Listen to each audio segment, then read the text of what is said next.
بسم الله الرحمن الرحیم. الحمد لله رب العالمین والصلاة والسلام على سید الانبیاء والمرسلین وعلى آله وصحبه اجمعین. اما بعد، اعوذ بالله من الشیطان الرجیم. بسم الله الرحمن الرحیم. واعتصموا بحبل الله جميعا ولا تفرقوا. صدق الله العظیم. جلالت مآب رئیس جمهور محمد اشرف غنی، جلالت مآب رئیس جمهور پیشین برادر گرامی جناب کرزی صاحب، رهبر بزرگوار جهاد و مقاومت مردم افغانستان جناب استاد سیاف، معاونین ریاست جمهوری جمهوری اسلامی افغانستان، معاونین پیشین ریاست جمهوری جمهوری اسلامی افغانستان، رئیس محترم ولسی جرگه، رئیس محترم مشران جرگه، حضار گرامی، شخصیت های جهادی و سیاسی کشور، خواهران و برادران عزیز، السلام علیکم و رحمت الله و برکاته. تاسو ټولو ته ستړي مشئ او ښه راغلاست وایم.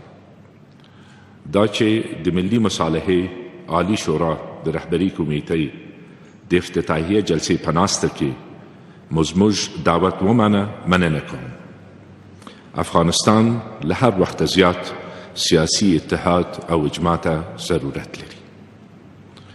د دې کمیټې اعضا له سیاسي مشرانو، مطرحو ګوندونو، د ملي شورا د مجلسونو مشرانو، فکري جریانونو، قومونو، ښځو، مدني ټولنو، ځوانانو او بالاخره د نوي افغانستان او جمهوریت له تنوع او کثرتګرایۍ څخه استازیتوب کوي.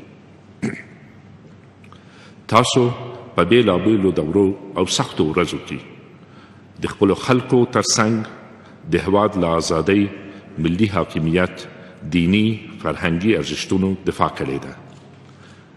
نن ورځ هم ستاسو حضور په افغانستان کې د سولې د تأمین لپاره حیاتي ده. افتخار بخشیدین برای ما به خاطر حضورتان در این مجلس. د ملي مصالحې عالی شورا وجودي فلسفه د سولې پروسه کې د تصمیم گیری او سیاسي اجماع رامنځته کول دي چې خوشبختانه دا تاریخي او بېساري فرصت نن برابر شوی چې د ټولو افغانانو په خاص ډول د قهرمانو امنیتي ځواکونو جانفشانۍ او قربانۍ پایله ده.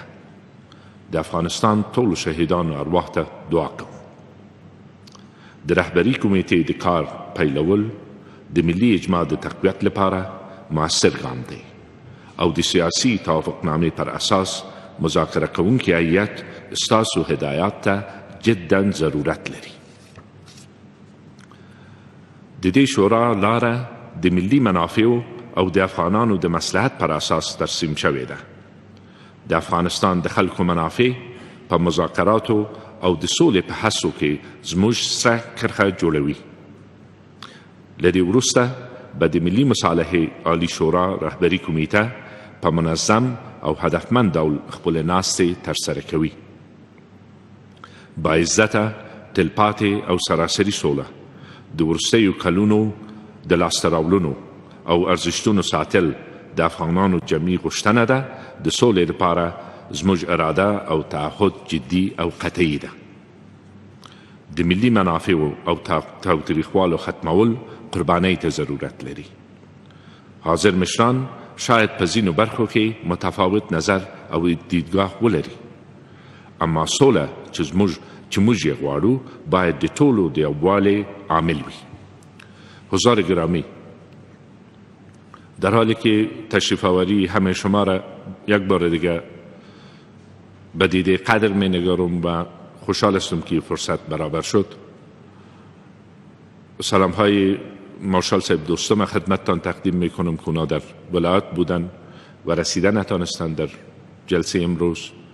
جناب آقا صاحب سید سعادت، سید منصور نادری، اونا هم به نسبت تحت تداوی قرار داشتن، رسیدن نتانستن.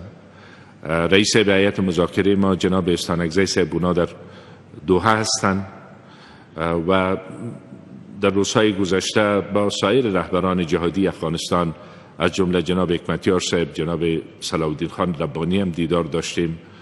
همینقدر خدمتتان گفتم میتونم که در حالی که بنابر دلایلی که داشتن امروز حضور به هم رسانده نتانستند، اما حامی پروسه صلح هستند. و وعده سپردن که در مشورت ها شرکت میکنن. در فرصتی که داریم دو سه نکته را میخوایم یادآوری کنم.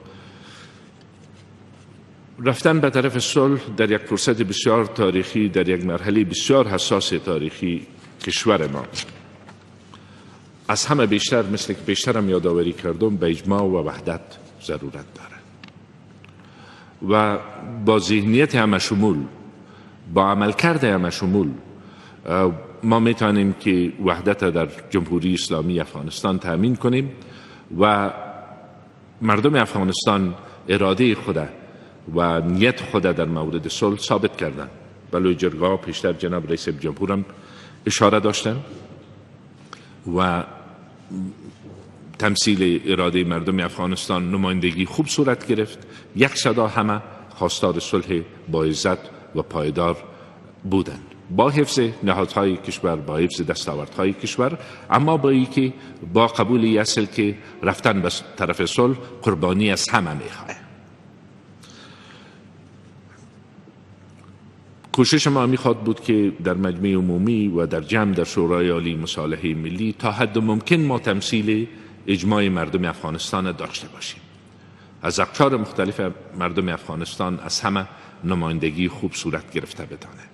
یک کار 100% که مورد قناعت همه باشه میفهمیم که متصور نیست، اما ما باید کوشش 100% خود کرده باشیم در رسیدن به می هدف.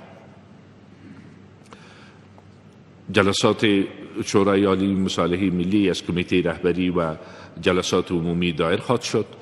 بحث‌های معنادار باید صورت بگیرد و بالاخره ما در اینجا مشخص باید بسازیم که چه قدم‌های دیگر برمی‌داریم تا رسیدن به صلح پایدار.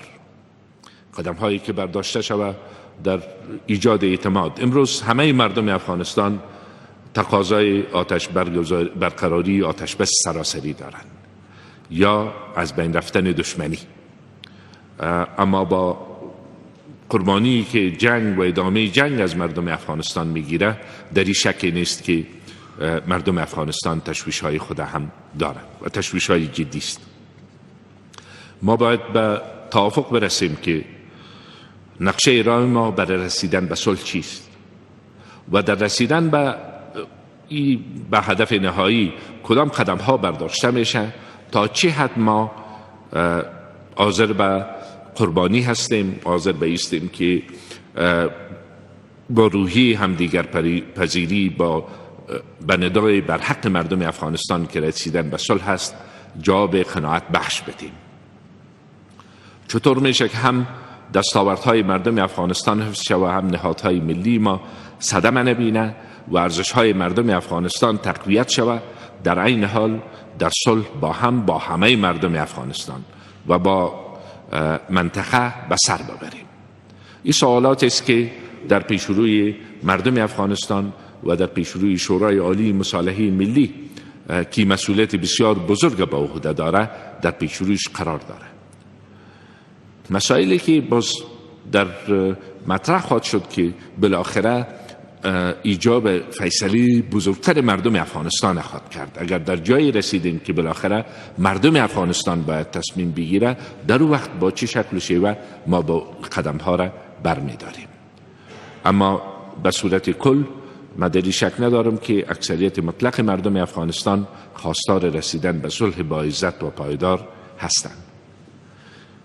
اما شعر حافظ به یادم آمد که میگه درخت دوستی بنشان که کام دل به بار آرد، نهال دشمنی برکن که رنج بیشمار آرد. درخت دوستی بنشان که کام دل به بار آرد، نهال دشمنی برکن که رنج بیشمار آرد. در راه صلح مردم افغانستان قربانی های زیاد دادند. استاد شهید رهبر جمعیت اسلامی افغانستان مسئولیت پیشبرد پروسه را به عهده داشتن در یک مرحله. مرحوم حضرت صاحب صبغت الله مجددی رهبر شهیر مردم افغانستان که در میان ما نیستند این مسئولیت به عهده داشتن. جناب پیر صاحب سید احمد گیلانی خداوند مغفرتشان کنه، رهبر جهادی، این مسئولیت گرفتن. جناب استاد عبدالکریم خلیلی که در این مجلس ما حضور دارن، در یک شرایط بسیار حساس عهده‌دار این مسئولیت بودن. امروز من چیزی را خدمت شما اطمینان دادم میتونم که با این فرصتی که پیدا شده که ما در خدمت از این آرمان بزرگ و مقدس باشیم، توکل ما با خداوند بزرگ است. همکاری و حمایت شما بزرگان حاضر در مجلس و مردم افغانستان میتونه که ضامن موفقیت همه ما باشه. و چیزی هم که میخوایم به مردم افغانستان اطمینان بدم که در پروسه صلح هدف شخصی برای شخص خود ندارم. همین یکی و ختم. هرچی که در توان ما باشه انشالله در راستای رسیدن به یه هدف بزرگ انشالله که دریغ نخواهد کردیم. ما در جلسه افتتاحی دوحه هم یاد کردم که از قربانی های مردم افغانستان و از تعهد مردم افغانستان برای رسیدن به صلح، خداوند جای قهرمان ملی ما را احمد شاه مسعود شهید بهشت برین داشته باشه. با قبول تمام خطرات چندین بار اقدام کرد به ای که اگر فرصت باشه برای رسیدن به صلح، این فرصت نباید ضایع شود. امروز این مسئولیت بسیار بزرگ، یک مسئولیت بزرگ است که با شانه های امی مجموعه و مجموعه بزرگتر که به شمول مجموعه اسامبله عمومی شورای عالی مصالحه ملی است به عهده همه گذاشته میشه. اگر با روحیه همدیگر پذیری، تحمل و ذهنیت همه شمول بریم به و به گفته مشاعر که کتوای چیزایم او زوایم چیزایم نبته نبزایم کتوای چیته زوایم چیته همبته همبزایم. با امی روحیه مردم افغانستان توقع دارند که از قربانیشان نمایندگی صورت بگیره. مالکیت پروسه صلح از مردم ماست. ما تمام تلاش برای مشارکت اقشار مختلف مردم افغانستان در این پروسه انجام میدیم تا نظریات و خواسته هایشان به درستی در نظر گرفته شود و عملی شود. اراده سیاسی برای ختم جنگ به وجود آمده. بنابراین از تمام مردم افغانستان و هموطنان عزیز ما به شمول اونهایی که در مناطق تحت کنترل طالبان زندگی میکنند میخواهم که نقش کلیدی و اساسیشان در پروسه به شکل جدی و کامل بازی کنند. صلح به معنای برگشت به گذشته نیست. برای تحقق صلح تلاش میکنیم که همه اقشار مردم افغانستان خود را برنده احساس کنند، همه، و از آن حمایت کنند. خشونت ها مانع اصلی رسیدن به در روند صلح است و باعث ناامیدی مردم افغانستان شده. نباید بیشتر از این جان و مال افغان ها از بین بره. آتش بس فوری و جامع خواست اصلی مردم افغانستان است. من همونطوری که پیشتر گفتم قدم های زیاده در پیش رو داریم. وقتی که به صلح برسیم ضامن تطبیقش، ضمانت تطبیقش چی خواهد بود؟ همه اینها. اما قدم ابتداییش هم است که ما نیت خود و اراده خود ثابت کنیم با این که ما حاضر هستیم به آتش بس. و طرف جمهوری اسلامی افغانستان در این راستا موقف بسیار واضح داشته.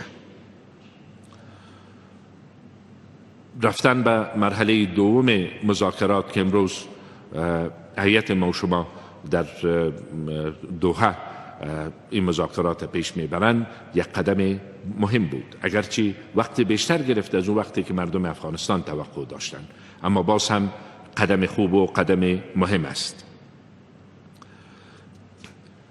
به صلح نباید نگاه منفعت طلبانه داشته باشیم.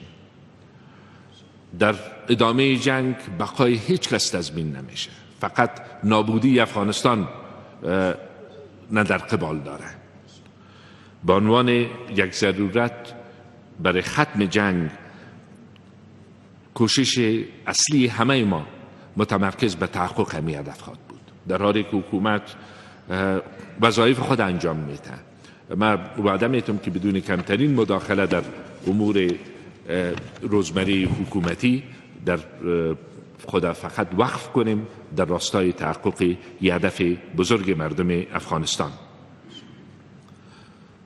گام بزرگ برداشته شد با رهایی زندانیان، بیشتر از 5500 نفر زندانی، و این نشان میده و این قدم لوی جرگه مردم افغانستان تایید کرد، نشان میده که مردم افغانستان حاضر به قربانی هستند، اما با امید رسیدن به صلح. و این خواست مردم افغانستان و این تصمیم مردم افغانستان. یک وقتی از من سوال شد که آیا هنوز هم پشیمان هستین از این مسئله؟ من گفتم چون این به نیت شروع مذاکره و به نیت ختم جنگ و رسیدن به صلح بود، ما پشیمان نیستم، در حالی که عوارض داشته، تبعاتی داشته برای مردم افغانستان. متاسفانه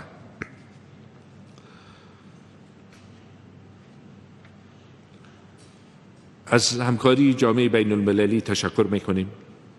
در پهلوی اجماع داخلی بر صلح، تامین صلح پایدار،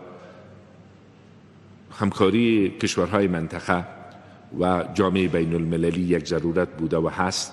سفرهای داشتیم و مردم افغانستان خواستار شکلگیری یک رابطه پایدار در سطح کشورهای همسایه و منطقه بوده و هست. افغانستان برای رسیدن به صلح و ثبات و رفاه نیازمند اجماع جهانی در حمایت از صلح پایدار، توسعه و ثبات سیاسی می باشد. از کنفرانس ژنو و تعهدات جامعه بین المللی بر حمایت از مردم افغانستان و کمک به مردم افغانستان تشکر می کنیم. از جامعه جهانی به خصوص از ایالات متحده امریکا، اتحادیه اروپا، سازمان ناتو، کشورهای منطقه، کشورهای اسلامی، سازمان همکاری‌های اسلامی و کشورهای تسهیل کننده که در تلاش‌های صلح نقش مؤثر داشتند، کشور قطر به خاطر میزبانی از مذاکرات صلح تشکر می‌کنیم. از تیم مذاکره جمهوری اسلامی افغانستان به نمایندگی از شما تشکر می‌کنم. فکر می‌کنم که جا داره که همه ما قدردانی کنیم از کوشش و سعی و تلاششان. اونا دو چیز ثابت ساختن، یکی که تعهد واقعی بر صلح دارن و رسیدن به صلح دارن و در این حال اونا تعهد به مردم افغانستان و به منافع ملی کشور دارن که بسیار قابل قدر است برای همه ما. اونا یک تیم همه شمول هستند. تصویر امروز افغانستان انعکاس میتن. در اوجه علما است، خواهرای گرامی ما در اوجه هستند، جوان هستند، از نهادهای مدنی نمایندگی صورت گرفته و امیر نشان میده، فقط حضورشان امیر نشان میده که افغانستان یک افغانستان متفاوت نسبت به گذشته است. از تیم مذاکراتی طرف مقابل هم تشکر میکنیم که خب بدون موافقه اونها به همین نقطه نمی رسیدیم، اما امروز در یک مرحله رسیدیم که باید از این بگذاریم و با آنچه که مردم افغانستان ضرورت داره و نیاز داره که در قدم اول آتش بس جامعه است یا ختم دشمنی است، به هر شکلی که صورت میگیره انشاءالله به این نتیجه برسیم. البته بحث‌های بسیار جدی دیگه هم در پیش رو خواهد بود. ما این توانایی را در تیم مذاکراتی ما میبینیم که انشاءالله به خوبی از خواست مردم افغانستان نمایندگی کنند. در جریان مذاکرات طبعا تبصره‌های صورت می‌گرفت، بحث‌های می‌شد، گاهی بر رسانه‌ها مسائل مطرح می‌شد که کمک نمی‌کرد به پیشبرد کار مذاکرات. جا داره که در حالی که تشکر می‌کنیم یک بار دیگه اطمینانم بدیم به هیئت مذاکره ما که شما نمایندگی از همه مردم افغانستان می‌کنید و حمایت شورای عالی مصالحه ملی و کمیته رهبری را شما دارین.